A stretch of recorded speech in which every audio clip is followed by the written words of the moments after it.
LM62460 Q2PHRQ1 是一款高性能、低压差、低噪声线性稳压器，适用于在 2.2 伏至 5.5 伏输入电压范围内提供高达600毫安的电流。它采用固定输出电压，同时具有可调节版本，可在 0.8 伏至5伏范围内输出任意电压。LM62460 Q2PHRQ1 具有低功耗模式，在轻载时可以进入断开模式以节省功率。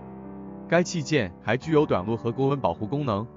LM62460 Q2PHRQ1 的封装形式为 WA-10， 引脚间距为 0.5 毫米，非常适合在有限空间中使用。